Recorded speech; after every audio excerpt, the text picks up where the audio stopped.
ॐ तव कथामृतं तप्तजीवनं कविभिरीडितं कल्मषापहं श्रवणमङ्गलं श्रीमदाततं भुवि गृह्णन्ति ये भूरिदा जनाः। श्री रामकृष्ण वचनामृत। श्री रामकृष्ण देव ब्राह्म भक्तों को उपदेश दे रहे हैं। वही प्रसंग चल रहा है। श्री रामकृष्ण देव नरेंद्र आदि के विषय में कह रहे हैं। श्री रामकृष्ण अमृत और त्रैलोक्य से नरेंद्र और राखाल आदि ये जो लड़के हैं ये नित्य सिद्ध हैं। ये जन्म जन्मांतर से ईश्वर के भक्त हैं।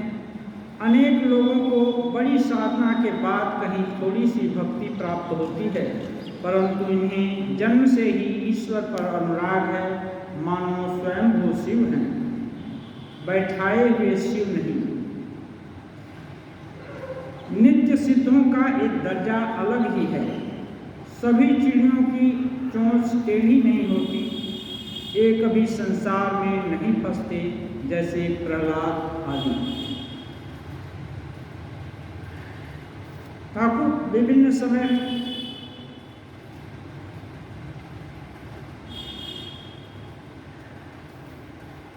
कुछ बताते हुए विभिन्न श्रेणी भी बताते हैं, भक्त लोगों की, मनुष्य की, सबकी। इसका मतलब ये है कि हर को तुरंत नहीं हो जाएगा, लेकिन प्रयास सभी कर सकते हैं। सभी अपनी अपनी श्रेणी में उन्नत होने का प्रयास कर सकते हैं। जैसे पहली कक्षा में जो बच्चा पढ़ता है वो भी अच्छा नंबर पा सकता है, या 10वीं कक्षा में जो है वो भी प्रयास करेगा तो अच्छा पा सकता है।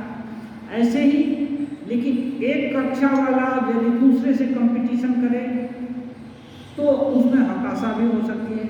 इसलिए आध्यात्मिक जीवन में किसी से कंपटीशन की बात नहीं। ये तो जो संस्कार जन्म जन्मांतर से जो उपलब्धि हम अर्जित करके आए हैं, अब उसमें हम जोड़ रहे हैं या घटा रहे हैं। यदि उसमें हम कुछ भी जोड़ते हैं, एक पग आगे बढ़ते हैं, वो भी उपलब्धि है।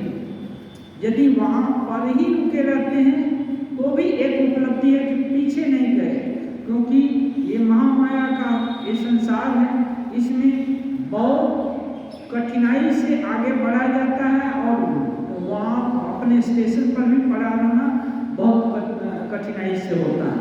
कब कब पैर फिसल जाए कोई कहा नहीं जा सकता है। इसलिए बहुत सावधान होने की जरूरत है। जो सावधान है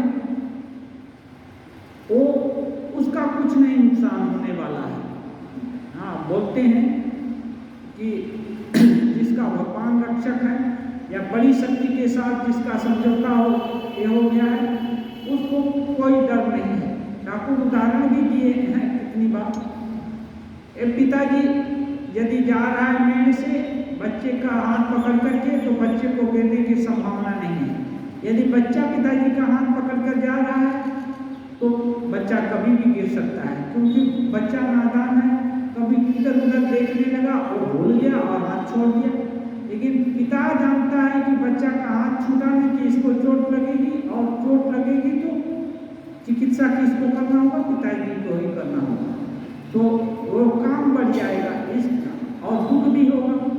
इसलिए पिता हर समय सतर्क है, क्योंकि उनको बुद्धि हो गई है, उनकी विकसित हो गई है।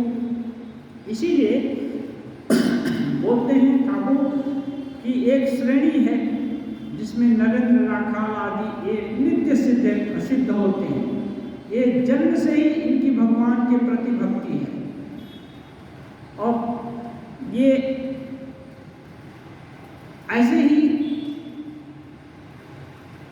जन्म भक्तराज प्रहलाद का हुआ था, जो कि असुर कुल में जन्मे थे, लेकिन भक्त श्रेष्ठ थे। तो इसलिए कहाँ कौन जन्मता है ये बहुत बड़ी बात नहीं है। हाँ, कौन सा सत्य है तो ठाकुर और बात कह रहे हैं। साधारण मनुष्य साधना करता है, ईश्वर ईश्वर पर भक्ति करता है और संसार में फंस भी जाता है। स्त्री और धन के लिए भी हाथ लपकाता है, हाथ लपकाता ना आगे बढ़ाता है, जो शुभ कर्म भी करता है और अशुभ के तरफ भी उसका रुझान होता है। मक्खी जैसे फूल पर बैठती है, बर्फियों पर भी बैठती है, मिठाई पर, और विष्ठा पर भी बैठती है। सभी लोग स्तब्ध होकर सुन रहे हैं ठाकुर क्या कहना चाहते हैं। ठाकुर कहते हैं नित्य सिद्ध मधुमक्खी की तरह होते हैं। मधुमक्खियाँ केवल फूल पर बैठती हैं और मधु ही पीती हैं। नित्य सिद्ध राम रस का ही पान करते हैं, विषय रस की ओर नहीं जाते। ठाकुर दिखा रहे हैं कि इससे जो भी भक्त हैं वो अपनी अपनी श्रेणी ठीक कर सकते हैं कि हम किस श्रेणी में पढ़ते हैं। यदि विषय की तरफ ज़्यादा रुझान है तो यही मानना होगा, और नहीं दूसरी तरफ है वो ये कैटेगरी है। इसलिए अब क्या करेंगे, जिसका विषय के प्रति रुझान है और वो लेकिन विषय से मुक्ति चाहता है, तो इसी को साधक बोलते हैं। इसी का प्रारंभिक है। जो नित्य सिद्ध है वो तो जगत कल्याण इसके लिए आते हैं, वो कुछ एक उदाहरण दिखाने के लिए करने के लिए, वो साधारण नहीं है, असाधारण है। केवल वही रहे धरती पर तो साधना की कोई जरूरत न हो, फिर रामकृष्ण जैसे अवतारी पुरुष को आने का भी कोई जरूरत न हो। लेकिन नहीं, ये लोग एक जो भगवत वस्तु है उसको पाया जा सकता है, उसको साक्षात्कार किया जा सकता है, एक तत्व है। इस तत्व की प्रतिष्ठा इसको एकदम प्रत्यक्ष रूप से इस पर विश्वास दिलाने के लिए लोगों के अंदर आते हैं। ये न हो तो केवल यदि कथानक हो, शास्त्रीय कथानक, तो इसमें विश्वास नहीं होता। केवल बात सुनने से कुछ नहीं होता, उसको ठीक ठीक दिखाई पड़ना चाहिए, बोध होना चाहिए कि नहीं ऐसा कुछ है। साधना के द्वारा ठाकुर बोलते हैं, साधना के द्वारा जो भक्ति प्राप्त होती है इनकी वह भक्ति नहीं है। इतना जप, इतना ध्यान करना होगा, इस तरह पूजा करनी होगी, यह सब विधिवादी भक्ति है। जैसे किसी गांव में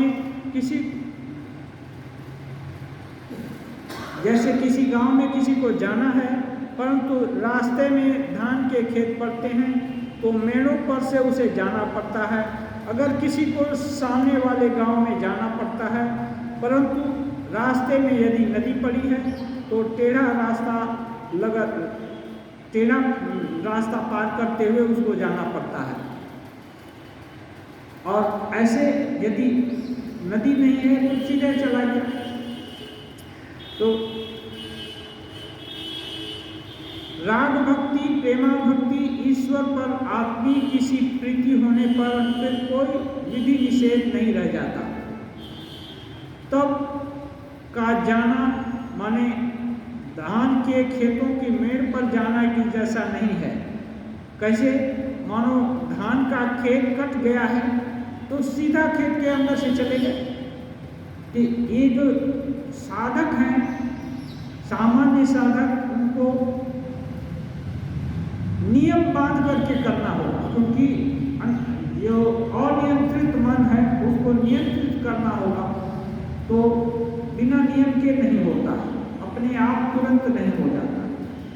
उनको सतर्क होकर चलना पड़ेगा, अच्छे रास्ते को पकड़ कर जाना होगा, जिससे कि निरापद गंतव्य स्थान तक पहुंच जाए।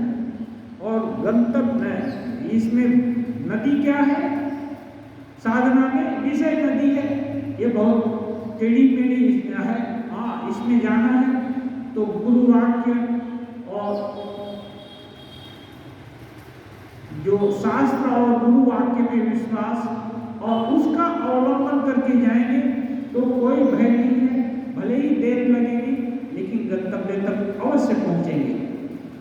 इसलिए और जो नित्य सिद्ध हैं उनको ज़्यादा कुछ नहीं करना होगा, थोड़ा भी कुछ किए तो लगता है कि बहुत उन्नत हो गए, दिखता है। जैसे कोई ब्रिलियंट लड़का है, 1-2 घंटा पढ़ा और बाकी समय खेलने में ही बिताया तो भी वो अन्य लड़कों से ज़्यादा नंबर पा रहा है। और कोई 8-8, 10-10 घंटा पढ़ता है फिर भी नहीं उतना हो पाता है। तो ये है नित्य सिद्ध लोग, इनकी राग भक्ति होती है, प्रेमा भक्ति होती है, ईश्वर को अपने जैसा मानते हैं और ईश्वर कोई दूर की वस्तु इनको समझ में नहीं आती। लेकिन सामान्य लोग नहीं देखा है, केवल सुना है, तो कैसे इतना विश्वास होगा? इसलिए उसको लंबा रास्ता पकड़ करके जाना होता है। ठाकुर कहते हैं बाढ़ आ जाने पर फिर नदी के टेढ़े रास्ते से नहीं जाना पड़ता। जब बाढ़ आ जाती है तो नौका से जा रहे हैं तो इधर उधर घूम घूम करके नहीं जाना होगा, नदी जैसे टेढ़े मेढ़े रास्ते से सीधा कहीं से भी चले गए, एक हाथ बांस, एक बांस पानी है, तब इधर उधर जमीन और रास्ते पर एक बांस पानी चढ़ जाता है, तब तो बस सीधे नाव चलाकर पार हो जाओ। हम लोग कितना बार रिलीफ करने गए हैं तो ये जो हाई टेंशन वायर है, जहाँ तहाँ पोल टूट गए हैं, डिस्कनेक्ट हो गया, उसको पकड़ पकड़ कर नौका से हम लोग जाते हैं और रिलीफ करने खिचड़ी बांटने। तो ये क्या है, ये सब समय संभव नहीं है। तो यही बोलते हैं इस राग भक्ति अनुराग या प्रेम के बिना ईश्वर नहीं मिलते। ये जो राग और अनुराग या ईश्वर पर प्रेम होना ही बाढ़ करते हैं। ये जब आंधी आ जाएगी तो बाकी थोड़ा मोड़ा चीज है ना, सब धुंधला दिखाई देगा, आंधी का ही भान रहता है। इसलिए जब अनुराग बढ़ जाएगा तो सामान्य साधक वो भी उसी अवस्था में आना पड़ेगा। बिना उस अवस्था में गए भगवत दर्शन या भगवान का संस्पर्श नहीं हो सकता है। इसलिए नजीर दिखाते हैं कि ये लोग नित्य सिद्ध हैं, ये हर बचपन से ही इनका भगवान के प्रति प्रेम है और ये जल्दी भगवान को पा सकते हैं। हाँ, तो उनका जो प्रेम है उसका सामान्य लोग उसका नकल करेंगे, वहाँ पाने का वहाँ तक पहुँचने की चेष्टा करेंगे। कोई 100 नंबर पा गया किसी सब्जेक्ट में तो दूसरा लड़का भले ही आज 33 पाए या 50 पाए, फिर वो कोशिश कर सकता है कि कोशिश करने से वो भी नंबर ज़्यादा पा सकता है। इसलिए इससे साहस मिलेगा। और कोई क्वेश्चन ऐसा है कि हल ही नहीं होगा, ऐसा क्वेश्चन बेतुका दे दिया गया है तो उस 100 नंबर कोई पा ही नहीं सकता है, एब्सर्ड है, यानी वो क्वेश्चन करने वाला भी नहीं जानता कि क्वेश्चन क्या है।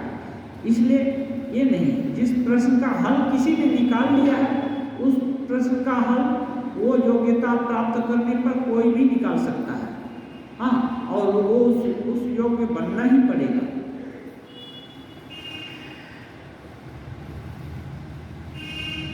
समाधि तत्व सविकल्प और निर्विकल्प। अमृत पूछ रहे हैं महाराज, इस समाधि अवस्था में भला आपको क्या जान पड़ता है? अमृत पूछ रहे हैं समाधि अवस्था में आपको क्या मालूम पड़ता है? श्री रामकृष्ण, सुना नहीं, भौरे की चिंता करते करते झिंगूर भौरा बन जाता है। भ्रमर है वो यदि वो ये करता है, छोटे मोटे कीड़ों को खा लेता है, उड़ते उड़ते ही खा लेगा। तो वो जो झिंगूर कीड़ा है वो भौरे किसके डरता है कि कहीं वो भौरा आ न जाए, भौरा आ न जाए। तो इसलिए जब कोई कीड़ा एक दूसरे कीड़ा का चिंतन करता है तो ये चिंता यदि एक्यूट हो जाती है तब वो कीड़ा वही रूप धारण कर लेता है। ऐसा रेशम का कीड़ा और कई कीड़ों में देखा जाता है। तो ठाकुर बोलते हैं वह अनुभव कैसा होता है जानते हो? मानो हंडी की मछली को गंगा में छोड़ दिया हो।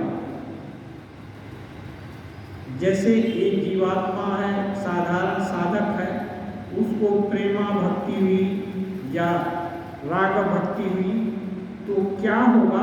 ठाकुर उसका लक्षण बता रहे हैं। मान लो मछली को कैद कर लिया गया, हांडी में रख दिया गया है, पानी नहीं है, हाँ उसमें छटपट कर रही है, कष्ट पा रही है, और उसको यदि नदी में छोड़ दिया जाए, तालाब में छोड़ दिया जाए, गंगा जी में छोड़ दिया जाए तो वो कितना अनुभव होकर खुशी होगी। तो ऐसी खुशी का अनुमान किया जा सकता है। इसलिए अभी विषय के बंधन में मन बंधा हुआ है। अब जब विषय में मन बंधा है तो क्या होगा? वो मुक्त होने का स्वाद उसको नहीं मिल पा रहा है, वो मुक्त नहीं है। हर जगह बंधन है कि इसके कारण ये यहाँ कष्ट है, उसके कारण वहाँ कष्ट है, हर समय तो उसको क्या है नियंत्रण में रखा हुआ और सभी नियंत्रण से बाहर चला जाए। विद्यते हृदय ग्रंथि सिद्ध्यन्ते सर्व संशया क्षीयन्ते चास्य कर्माणि तस्मिन् दृष्टे परावरे। मुंडक उपनिषद में है हृदय की गांठ कट जाती है। गांठ क्या है? विषय में आसक्ति ही गांठ है। ये दिखाई नहीं पड़ती लेकिन चित्त के अंदर में बैठी हुई है। एक गांठ कट जाती है। छिद्यन्ते सर्व संशय, जो संशय है कि भगवान गुरु और शास्त्र में सुने भगवान है, ब्रह्म तत्व कोई है, लेकिन सुनकर भी नहीं सुनाई देता। इसलिए स्वामी जी ठाकुर का स्तोत्र रचना किए तो उसमें लिखे हैं वक्रोधृतोपि हृदय नमे भाति नीचे।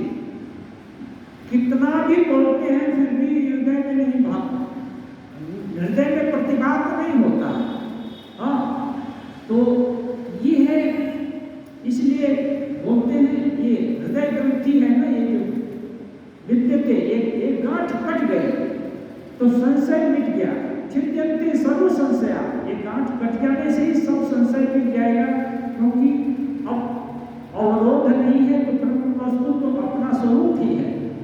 माया का अवरोध खत्म हो गया तो ब्रह्म वस्तु दूर नहीं है, तुरंत। ऐसा नहीं कि एक गया तो दूसरा आएगा, वो दूसरा है ही, ये जाने से ही वो है, नहीं जाने से भी है लेकिन दिखाई नहीं देता और कष्ट का अंत नहीं होता। और यदि चला जाए तो तुरंत कष्ट दूर हो जाता है। हाँ, तो छिद्यन्ते सर्व संशया क्षीयन्ते च अस्य कर्माणि, और उसका विधि निषेध का कर्म इतना जप करना है, इतना तप करना है, इतना ये करना है, वो सब पूरा हो जाता है, खत्म हो जाता है। क्षीयन्ते च अस्य कर्माणि तस्मिन् दृष्टे परावरे, उस भगवान को देख लेने से। हाँ, और उल्टा भी है, ऐसी अवस्था नहीं होने से भगवान का भी दर्शन नहीं होगा। तो ये रागानुगा भक्ति ठाकुर जो बोलते हैं, ये होने से सब ये सब संशय, ये जो बंधन सब कट जाएंगे।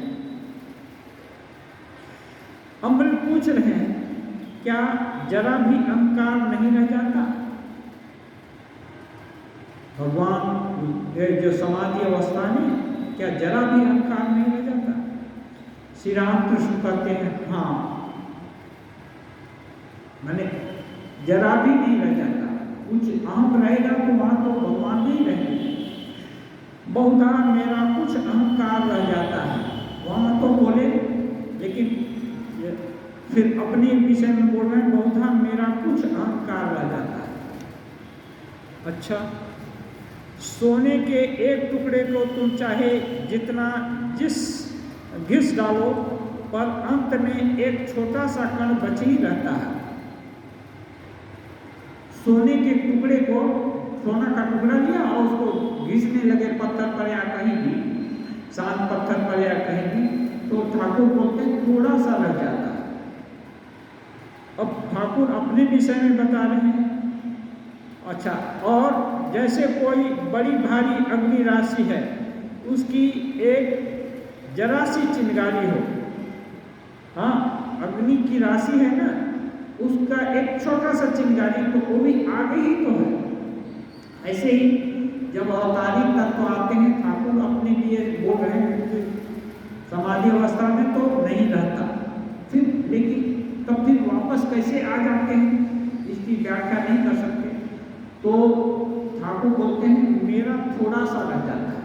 थोड़ा सा क्या है, तो उससे सोना का एक कण घसते घसते छोटा सा कुछ रह जाता है। तो सोने का क्या है, लोग ही ये जो है ना, करुणा हुई सबका कल्याण की, तो ये करुणा पूरी जाती नहीं, पूरी नहीं गई, इसलिए फिर समाधि से व्युत्थान हो जाता है। ये यदि चली जाएगी कि इनसे कोई मतलब नहीं है, अब तो मुक्त होना है, तो फिर वो विष नहीं, वो जो सोने का कणा है ना, वो खत्म हो जाएगा। सोने का कणा माने ठाकुर बोलना चाहते हैं लोक कल्याण की इच्छा, ये इच्छा ही उनको खींच ले आती है, नहीं तो वो आने का कोई सवाल नहीं। क्योंकि बोलते हैं 21 दिन में सूखे पत्ते के माफी शरीर झड़ जाता है।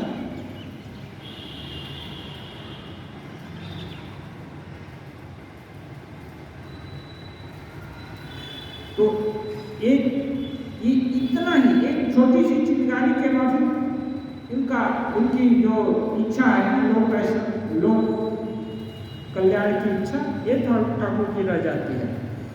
अच्छा, और कहते हैं बाह्य ज्ञान चला जाता, परंतु प्रायः थोड़ा सा अहंकार रह जाता है, शायद वे विलास के लिए रख छोड़ते हैं। विलास माने भक्त भगवान का विलास, हाँ उसके लिए रह रहे हैं। मैं और तुम इन दोनों के रहते ही स्वाद मिलता है। मैं भक्त हूँ और तुम भगवान हो, ये नहीं रहने से स्वाद नहीं, मैं तुम ही हो जाने से और स्वाद कुछ बोला नहीं जा सकता, इसलिए इसके लिए रख देते हैं। और ये आज यदि देखते हैं लोग समाज में, ठाकुर का दूसरी अवस्था हो जाती है, और उस अवस्था में जो कुछ बोलते हैं दिल को छू जाता है, तो भक्त लोगों को शिक्षा मिलती है कि नहीं, ये दूसरी कोई चीज है। अभी तो हम लोग के साथ इतना हंस रहे थे, ये कर रहे थे, बातचीत कर रहे थे, सब कुछ ठीक था, अभी क्या हो गया? तो इसका मतलब कोई दूसरा जगत है। और उस समय जो बोले वो कोई भी मिथ्या कभी नहीं हुआ, जो कभी कैसे बोल दिए वो सब सत्य है।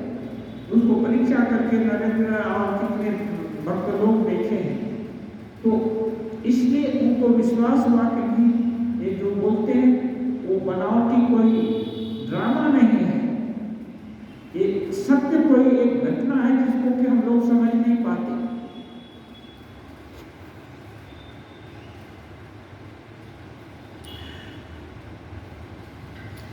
कभी कभी इस अहं को भी वे मिटा देते हैं।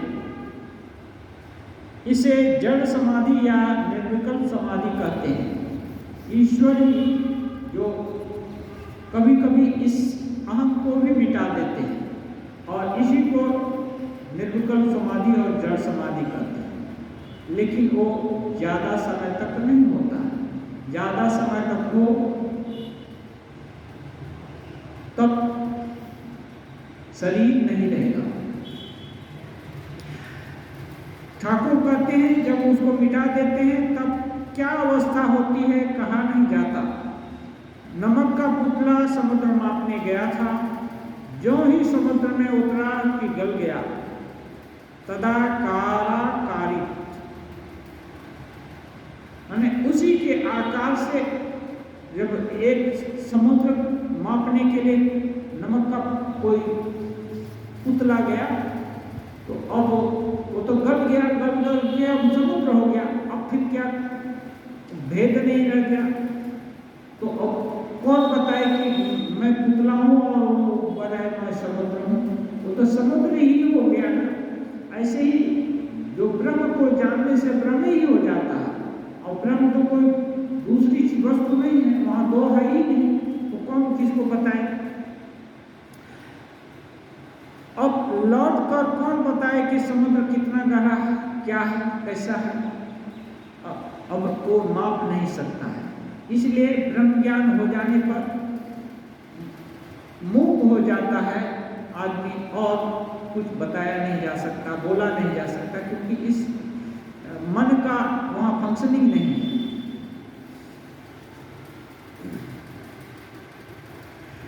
अब परीक्षित 28 हो रहा है। नरेंद्र आदि भक्तों के साथ बलराम बाबू के मकान पर। श्री रामकृष्ण भक्तों के साथ बलराम बाबू के मकान में बैठे हैं। बैठक के उत्तर पूर्व वाले कमरे में दोपहर ढल चुकी है। 1 बजा होगा। नरेंद्र, भवनाथ, राखाल, बलराम और मास्टर कमरे में उनके साथ बैठे हुए हैं। आज अमावस्या है, शनिवार 7 अप्रैल 1883 ईस्वी। श्री रामकृष्ण बलराम बाबू के घर सुबह को आए थे।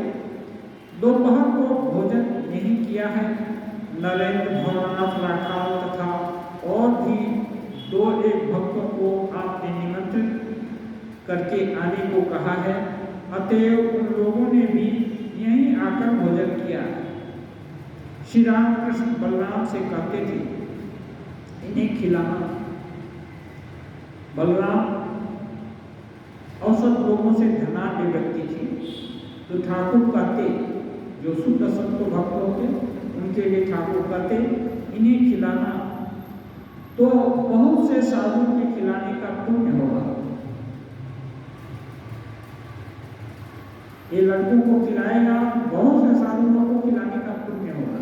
मैंने ठाकुर एक ही खिलाना, तो एक तो अपना सगा संबंधी या परिचित या ये सब समझ करके खिलाना, और दूसरा ठाकुर को दूसरे स्टैंड पॉइंट से बोल रहे हैं, ये साधुओं से भी बड़े साधु हैं, इसलिए इन लोगों को खिलाने से बहुत पुण्य होगा।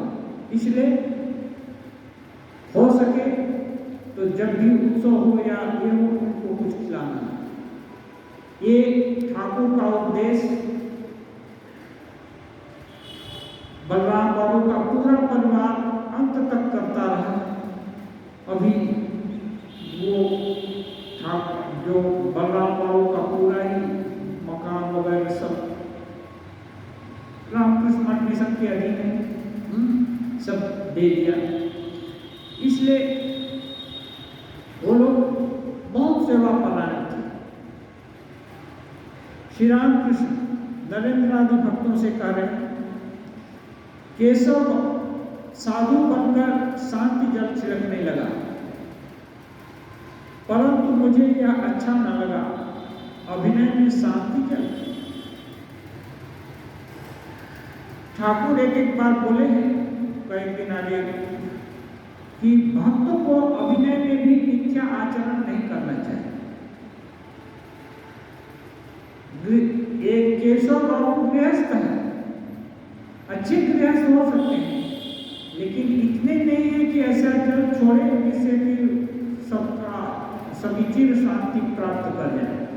हाँ, सिद्ध पुरुष नहीं है कि वो उनके जल छोड़ने से सब लोग शांति को प्राप्त हो जाए। इसलिए एक आचरण अभिनय है, साधु बना है। गृहस्थ आदमी साधु बने वो कैसा लगेगा? इसलिए कभी ड्रामा में जो अविवाहित लड़का उसको साधु बनाए तो तब भी शोभा देता है। आज जो गृहस्थ है उसको ठाकुर बोले कि एक कैसा है, मैंने एक्सप्लेन कर रहे हैं ठाकुर ये गलत है, ये नहीं बोल रहे, लेकिन उनके बोलने का अभिप्राय है कि ये ठीक नहीं। और एक आदमी, वो उनका नाम गुप्त रखा गया है, पाप पुरुष बना था। पाप पुरुष ऐसा करना भी अच्छा नहीं, न पाप करना ही अच्छा है और न पाप का अभिनय करना ही अच्छा है। इसलिए ठाकुर बोल रहे भक्त लोगों के लिए पाप करना भी अच्छा नहीं है, पाप का अभिनय भी करना नहीं है, झूठ बोलना भी अच्छा नहीं है, झूठ बोलने का ड्रामा करना भी नहीं अच्छा नहीं है। इसलिए हंसी में भी झूठ नहीं बोलना चाहिए। ये राजा महाराज भी बोलते हैं कि ये जो साधु भक्त हैं उनको हंसी में भी झूठ ये नहीं करना चाहिए।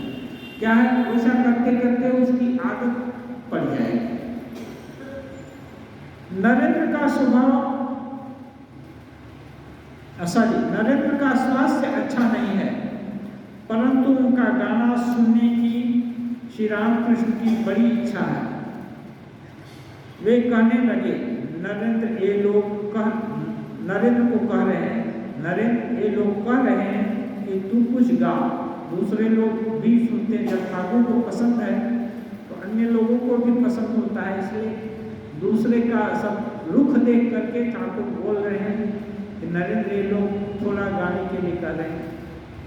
नरेंद्र तानपुरा लेकर गाने लगे।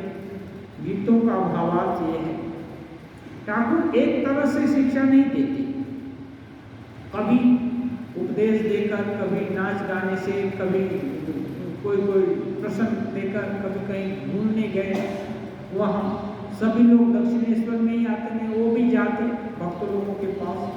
तो क्या है, जो लोग कभी नहीं आ सकता है दक्षिणेश्वर, वो लोग भी उनको देखते और कुछ थोड़ी बहुत तो सुन ही देते।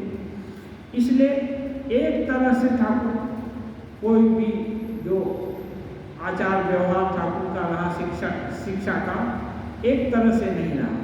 जितने तरह के लोग उतने तरह से। तो गाने के माध्यम से भी शिक्षा होती है और भक्ति भाव का संचार होता है। गाना का भावार्थ है, मेरे प्राण पिंजड़े के पक्षी गाओ, वह कल्प तरु पर बैठकर परमात्मा के गुण गाओ।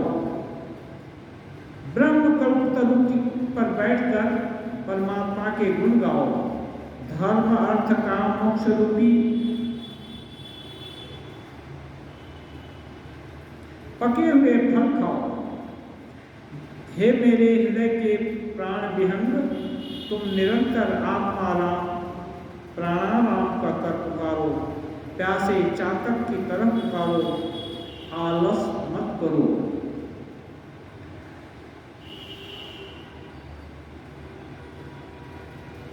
ये साधक अपने ही मन को, अपने ही प्राण को समझा रहा है।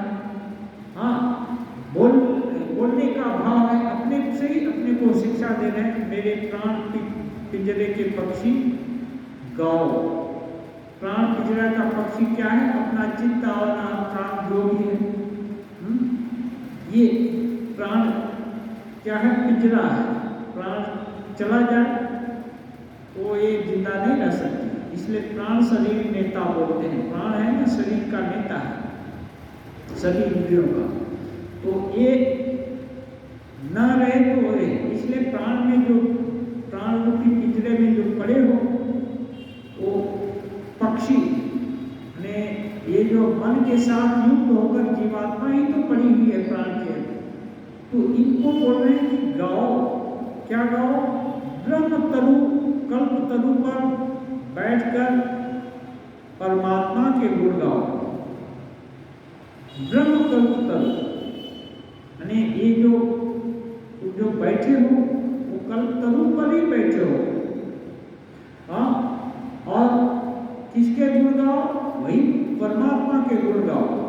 हाँ, धर्म अर्थ काम मोक्ष रूपी पके फल खाओ। परमात्मा के गुण गाने से तुमको धर्म भी मिलेगा, अर्थ भी मिलेगा, काम भी मिलेगा, मोक्ष भी मिलेगा। ये चारों फल मिल जाएगा। इसलिए उनको याद करो। हे मेरे हृदय के प्राण विहंग, तुम निरंतर आत्मा राम प्राणाराम कर पुकारो। मैं स्वयं को जानने की, जो भीतर में परमात्मा है उनको पुकारने की हर समय पुकारो। प्यासे चातक की तरह पुकारो। हमें प्यासा चातक जब तक पानी न मिले स्वाति नक्षत्र का, तब तक पुकारता रहता है, रट लगाया रहता है, क्योंकि वही उसके जीवन उसके बिना वो जी नहीं सकता है। इसलिए जिसके दिल में ऐसी लगन लग गई वो पुकारता ही है, वो छोड़ नहीं सकता है, उसे छूटेगी नहीं। इसको गुरु नानक बोलते हैं कुमारी, कहे कुमारी नानका चढ़ी रहे दिन रात। ये जो भगवत भक्ति का जो नशा है ना, कुमारी कहते नशा, ये रात दिन चढ़ी रहती है, वो अब उतरती नहीं, वो स्टेज आ जाने। सब कुछ करेंगे लेकिन वो नशा खत्म नहीं होगा। दूसरा गाना है, हे विश्व रंजन, हे परम ज्योति ब्रह्म, अनादि देव जगतपति हैं, प्राणों के भी प्राण हैं। दूसरा गाना है, हे राजराजेश्वर दर्शन दो, मैं जिन प्राणों को तुम्हारे चरणों में अर्पित कर रहा हूँ वे संसार के अनल कुंड में पड़कर झुलस गए हैं और उस पर यह हृदय कलुष कलंक से आवृत है।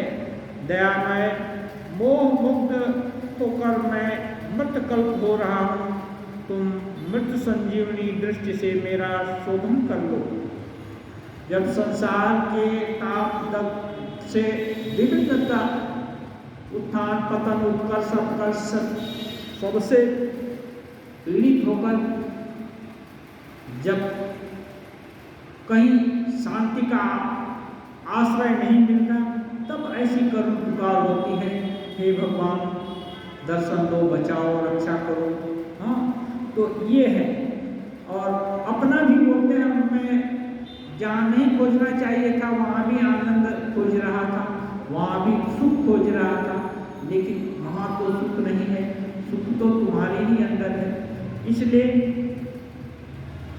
अब मैं मर चुका हूँ, अब क्या करूँ, समय बीत चुका है, जो सामर्थ्य था वो भी खो चुका हूँ। इसलिए तुम मृत संजीवनी बनकर, एक मृत संजीवनी है स्वामी, ये जो है शक्ति लगी थी लक्ष्मण जी को तो हनुमान जी ले आकर के दिए थे, तो उस मृत संजीवनी दृष्टि यदि डालेंगे तो भगवान क्या नहीं कर सकते हैं, उनकी इच्छा से हर कुछ संभव है। बूढ़ा जवान हो सकता है, हाँ, आकाश में नए नए नक्षत्र बन सकते हैं। ठाकुर बोलते हैं स्वामी जी को, हमारी माँ इच्छा से ही, स्वेच्छा से ही जगत प्रसव की है, वे चाहे तो वो क्या नहीं कर सकती है। हाँ, भगवान के लिए कुछ भी असंभव नहीं है।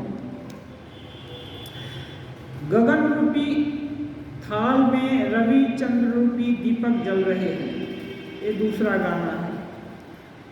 और दूसरा है, चिदाकाश में प्रेम चंद्र का पूर्ण उदय हुआ है। चिदाकाश माने हृदय आकाश को चिदाकाश कहते हैं। हृदय में एक आकाश है, उसको अंगुष्ठ मात्र, आकाश माने स्थान, ये आकाश में ही घर है। ग्रह नक्षत्र पृथ्वी भी आकाश के ही अंदर है, ये केवल पृथ्वी का आकाश नहीं, आकाश एक तत्व है, इसी में पूरा ग्रह नक्षत्र हर चीज है, सूक्ष्मतम अभिव्यक्ति है। तो हृदय में भी एक अंगुष्ठ मात्रा माने अंगूठा का एक कोर है, उसके माफिक एक स्थान की कल्पना की गई है।